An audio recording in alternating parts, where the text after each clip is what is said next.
I'm Jordan Hatfield, and this is Faster Film Critic. Today we discuss Saturday Night with Kolter and Chase Fugel. Saturday Night is a 2024 biographical comedy directed by Jason Reitman, which depicts the hilarious 90 minutes leading up to the first ever broadcast of the award-winning hit television series Saturday Night Live. This film stars Gabriel LaBelle, Rachel Sennett, and Corey Michael Smith. Get in, we're going cinephiling.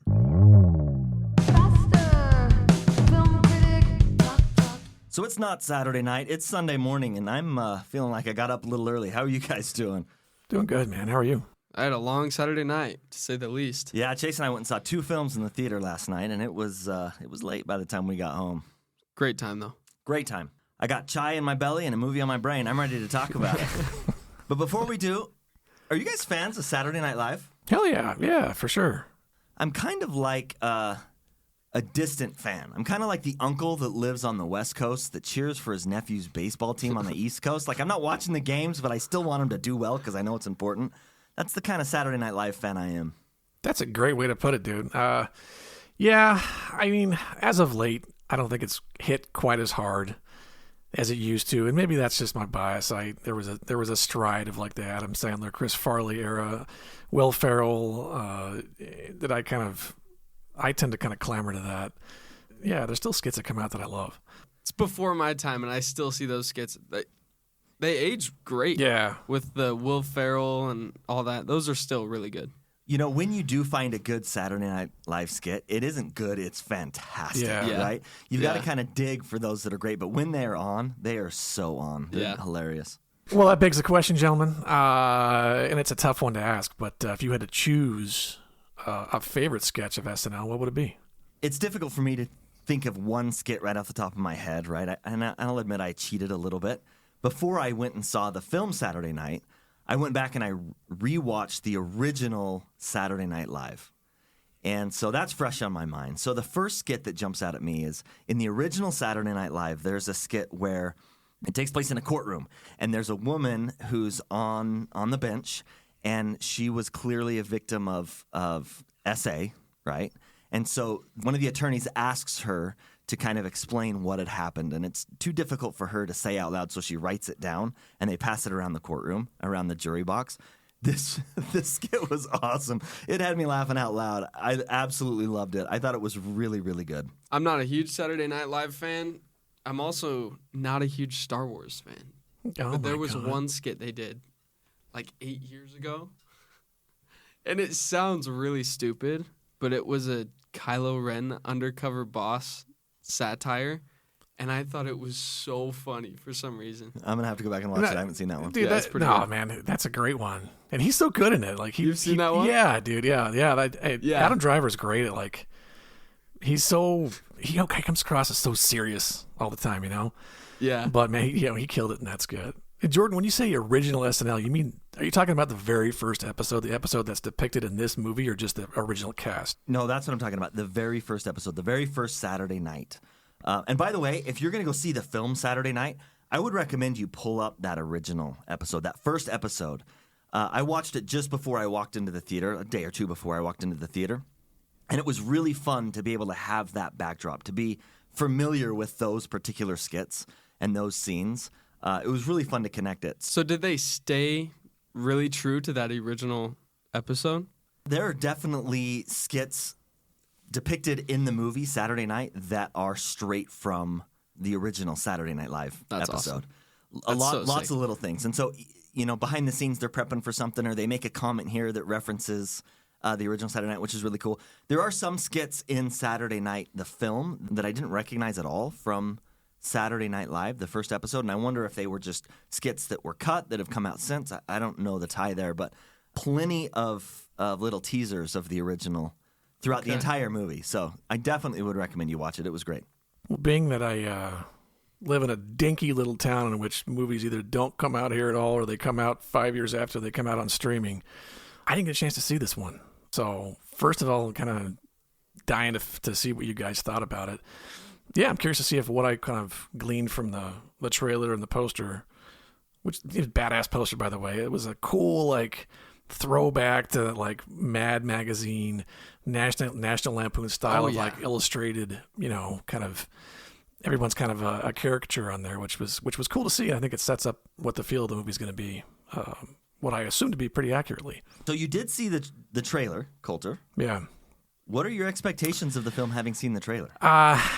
So I would expect kind of a very kinetic, obviously chaotic, maybe even anxiety-inducing comedy, kind of in the stylings of like an early Ivan Reitman, or even Harold Ramis kind of animal-style movie. Obviously, it's about the 90 minutes leading up to the very first broadcast of the very first episode of Saturday Night Live. We're going to get into kind of the works of, and it's strange that I mentioned Ivan Reitman because Jason Reitman, his son, is the one who directed this movie, and it's written by Gil Kenan. The two of them have worked together on several movies before this, so I would predict this would be either a 3.5 or maybe even a 4. First of all, I'm sorry that you haven't had a chance to see it. And for any listeners out there who's got a spare minute, email Centennial Theaters in Wyoming and tell them to get their act together. Good God. This is a film that should be playing there on opening night. I know they're bringing it, but they're bringing it late. No one wants to see it late. They want to see it Saturday Night Live, not Saturday Night Late. Come on, guys, get your acts together. Tell them to design Centennial Theaters. Let them know. Tell them to design a website that's not out of 1993 while they're at it. That website was designed by Al Gore, by the way. Oh, okay. Well, that explains a few things. Saturday night. What'd you think of it, Chase? It's about the 90 minutes leading up to the first showing of Saturday Night Live. It felt a lot longer than 90 minutes for me. So the idea behind it, I get the idea. I like the idea. The 90 minutes leading up to it, the hectic, the chaos, everything. But I need some kind of story structure or some kind of development with characters. This is just kind of car crashes all the way through until it finally leads up to it, which I guess is good for building suspense to a point. After watching car crash after car crash after car crash, it gets a little boring. Okay, so you got a little bored in the film. I really liked the film. I thought it was really well done. I hear what you're saying, though, Chase. They throw you in with no real introduction to characters. They almost expect you to know who these characters are, and then it's a minute-by-minute depiction of that 90 minutes. The film is an hour and a half, and it's depicting 90 minutes leading up to the first episode. And so the story arc in that way is a little different. It really worked for me. I thought it was really good. There's some great humor in there, some really cool creative elements, too, with all the chaos going around. And there's tiebacks to Jim Henson and Chevy Chase Weekend Report, all that, which is super cool. I do have to say, I thought the cast in this film was perfect. I think if Jason Reitman had an unlimited budget and every actor on the planet had a free and open schedule, I don't know that they could have got a better cast for this film. I thought it was wonderful. It's a bold claim. Yeah. It is a bold claim. That was the thing I was most interested to find out is how well these actors portrayed the real life actors in the show, because for Chase, for someone like you who may not be a huge fan of SNL, and if you're not a fan now, you probably weren't a fan of the stuff back. I mean, this show's been on for 50 years. That's a long time. And these guys and gals were kind of the pioneers of this kind of crazy counterculture sketch-based comedy. And obviously I knew it was supposed to, TV is chaos, especially live TV. So you knew that was going to be a part of it, but I was most interested to see how well the actors played these real-life performers. I thought Gabriel LaBelle was amazing as Lorne Michaels. I thought he just tapped into his mannerisms. I thought he was fantastic. Corey Michael Smith really became Chevy Chase. That was shocking. There were some scenes in that film where it felt like it was Chevy Chase. I thought he was great. Dallin O'Brien is Dan Aykroyd. One of my favorite castings here, John Bautiste is Billy Preston. When John Bautiste came on as Billy Preston and started singing and dancing, I loved it, man. I laughed out loud. I thought John Bautiste was great in this film. Another casting that I really liked was Billy Crystal. Nicholas Podney played Billy Crystal, and I thought he was great in this film as well. I'm not hearing a lot of people talk about Billy Crystal's character in this film. He's got a very small role, but it's an important role, and I thought he killed it. I loved the cast here. I thought they were absolute. And how can I not mention Rachel Sennett? Rachel Sennett as Rosie Schuster was phenomenal, absolutely fantastic. I really enjoyed this cast. I thought they hit it out of the park with the cast. I would say that this movie fits right into the wheelhouse of Jason Reitman and Gil Kenan. They obviously took a couple stabs at some Ghostbusters films, which was, like them or not, they were a deviation from kind of the more independent flavored films they had done before this. Do you guys think that this is kind of a return to form for them and kind of what they're strongest at in terms of storytelling? I thought Jason Reitman was perfect to direct this role. As you mentioned earlier, his father, Ivan Reitman, ran in some comedy circles with some of the founders of SNL. Right. So Jason grew up, from what I understand, he grew up and he knew Chevy Chase, he knew Dan Aykroyd, he had met Billy Crystal, he knew some of these people. And so as he's creating this film and putting it together, he was able to go back to some of these actors and gather information and personal insights. I thought he was perfect to direct this film. I thought that was really interesting. It kind of feels like a passion project for him, a film he was born to do. I definitely like this film better than some of his other films. You know, Juno he did in 2007. I know that was a really good film, really well received. Ghostbusters Afterlife, I was not a fan of, and I didn't see The Frontrunner or Tully, so I'm not super familiar with his other work, but I thought he did a great job here. Okay. Chase, you had mentioned that you'd stated that this kind of felt like car crash after car crash. So having not seen the movie, I'm kind of curious about the aspect of that. I'm more interested in, like, was this funny? Because depending on who you talk to who've seen the film, and I've talked to a few people outside of just this team, that car crash after car crash you mentioned, that has to, I would imagine that has a lot to do with the pacing of the film. How did you feel about it? The pacing? Yeah, I don't even know how you would define the pacing of this film. It's so, I mean, you could look at it as unique. You could look at it as flawed. I kind of saw it as flawed. I found it a little boring, to be honest. Yeah, I just need some plot structure, and there isn't a lot there. And you know where the movie goes, right? It's not like a mystery that SNL succeeded. I just didn't find it super intriguing. Actually, at first I did. At first, I was all on board. First, like 30 minutes, and then I was like, okay, give me something to grab onto. Give me some characters. Give me some story. Give me something else. I absolutely disagree that this film was boring. I would not call this film boring. But where I will agree with you, Chase, there is a problem in that we know the ending. The film is structured to create kind of some suspense and some anxiety with the clock ticking down, and you say there's all these car crashes, and Lauren Michaels is running around trying to get it together, and there's threats of the Tonight Show rerun, right? Yeah. And so there's the suspense building. However, we already know the ending. It's almost like we're walking into a movie with a surprise ending, and someone spoils it for us on the way into the movie theater. Like, we know who's going to win. Yeah. You know what I mean? We know what's going to happen. And so it's very difficult to create an atmosphere of suspense when you know it's such a happy ending. It's such a wonderful ending and a successful ending. I don't know that I would change it. I can see your point here for sure. But I still think that Jason Reitman's approach to this film was correct. I love the way he put it together. I love the idea. I thought he could not have done a better job with this film. I really think that he knocked this one out of the park. But that doesn't mean it's a perfect film. Right. That doesn't mean the film doesn't have weaknesses. And I think I see your point there. I can see why you would say these car crashes aren't as intense as they should be because... Yeah. Do you think biographical films should prioritize accuracy? Yeah, how much of this is fictionalized? How much of this is it really happened? I mean, three of us sitting here, we're never going to know. You know, creative liberties have to be taken, and even in biographical, you know, people write their own story, they embellish, and I don't think there is a depiction of a true event that is accurate to 100% degree. I just think that's impossible. No. Yeah, of course. However, some films take a lot more liberties than others when telling their story. I think Saturday Night really depicts more of the legend of this 90 minutes than it does the history of this 90 minutes. Okay. To me, that works because the legend of this 90 minutes is quite large. And so it's fun to kind of dive into that to some degree. In fact, let's play a little game, if you guys are okay. Let's play Fact or Fiction. Okay. I'm going to throw out some events that happened in Saturday Night, and then you guys tell me if it's fact or if it's fiction. Okay. Does that sound good? Yeah. Okay. Okay, the first one. In Saturday Night, there's a scene where they're setting up bricks. They're building the stage. And they put the last brick in literally seconds before Saturday Night actually went live. They're building this set throughout the whole movie. Is that fact or is that fiction? I would guess fiction. That was an element of the movie that was really effective, that I did like.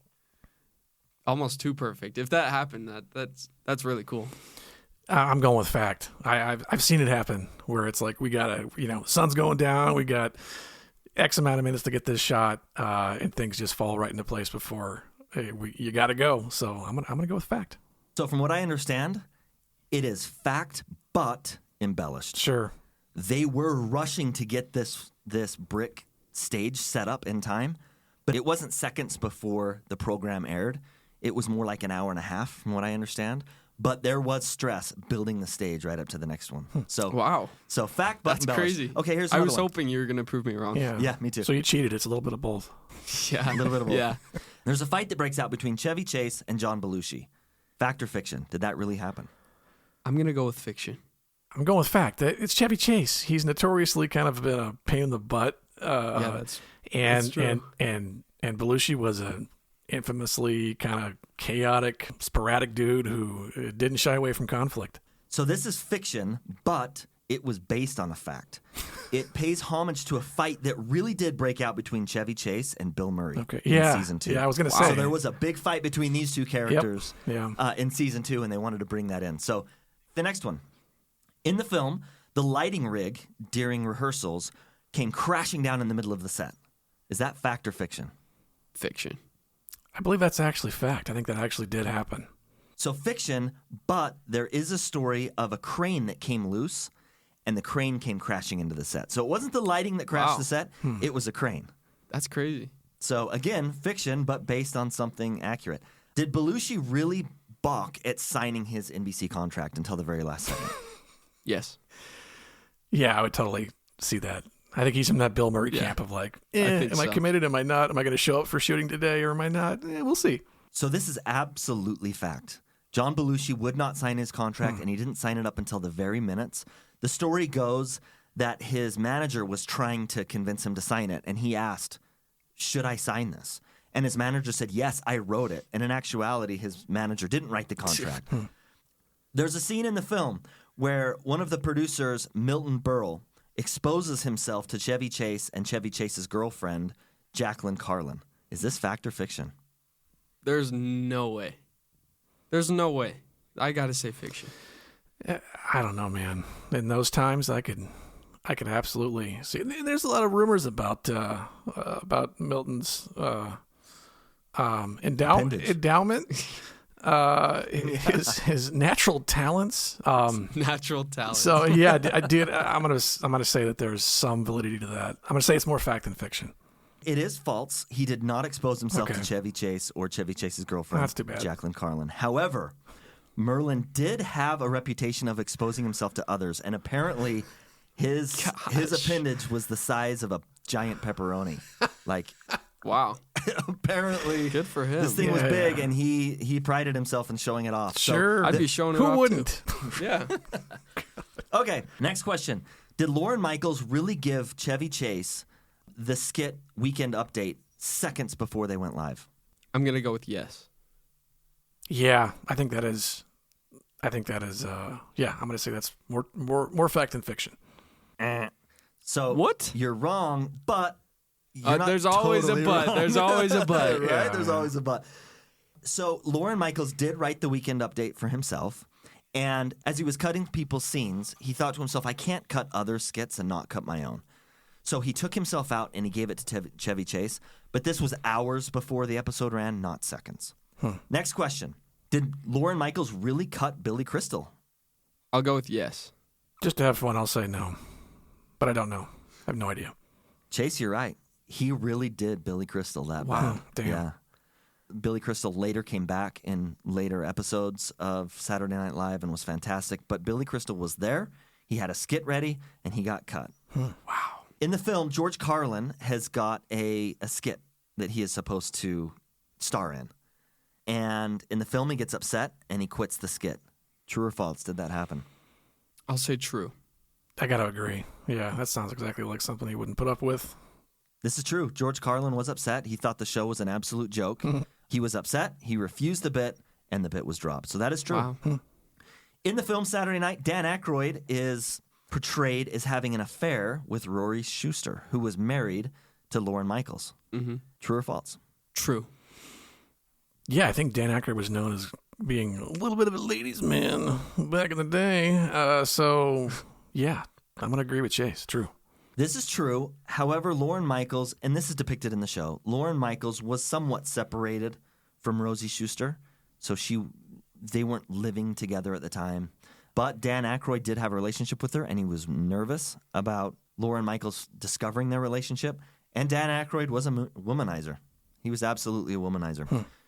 In the film Saturday Night, it is suggested that the cast hung Big Bird, the Muppet Big Bird. Did this happen? Oh, I hope it happened. That's funny. Yeah. Gosh, they should have put that in the movie. I hope it happened. I'm going to say this is one of those creative liberties. I don't think so. Yes, it happened, but it didn't happen on the first season. Oh. It didn't happen in the first episode.